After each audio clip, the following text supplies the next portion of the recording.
I would ask you a little bit briefly about And the economics of mining. Mhm.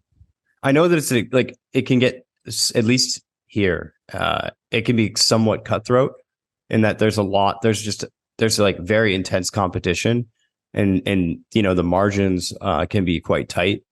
Um, and obviously this is good if you're a Bitcoiner, because that means that the miners themselves are getting more competitive.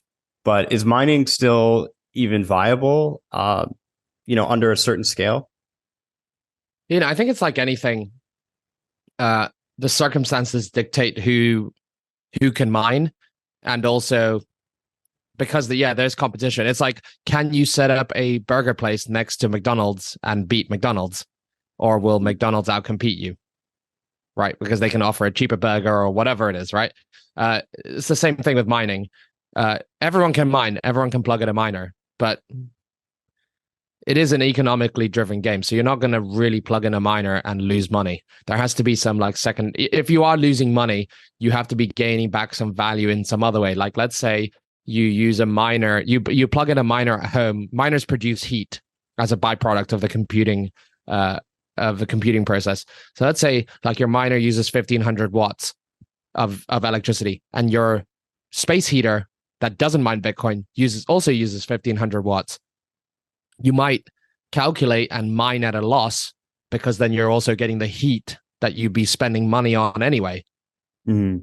Yeah. But in terms of like the setting up profitable on their own mining operations, yeah, you're competing with institutional players who can go to the grid and say, hey, we'll buy up 250 megawatts or whatever, and they can get cheap prices and all of that, right? Whereas like, if you can't do that, they're going to be adding hash rate. They're going to be making the Bitcoin mining difficulty they're going to make Bitcoin mining difficulty go up. And if you're not adding hash rate in proportion to that, you're mining less Bitcoin every time that happens.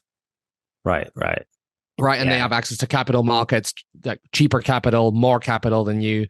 They get first dibs on miners. Better miners. Yeah. Yep.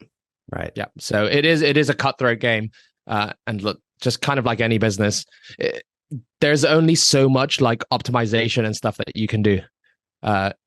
With other stuff, you can sort of like create the perception that your thing delivers infinite value. But with Bitcoin, there's only, electricity can only go to zero.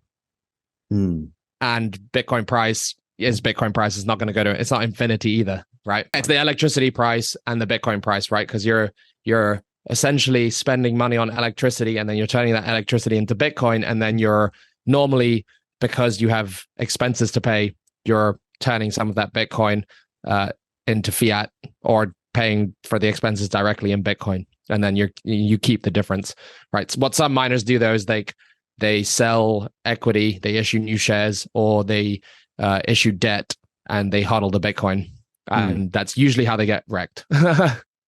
If they do that, if they're very irresponsible, if they do the equivalent of going 100x long with the capital raising abilities they have, they do end up getting wrecked.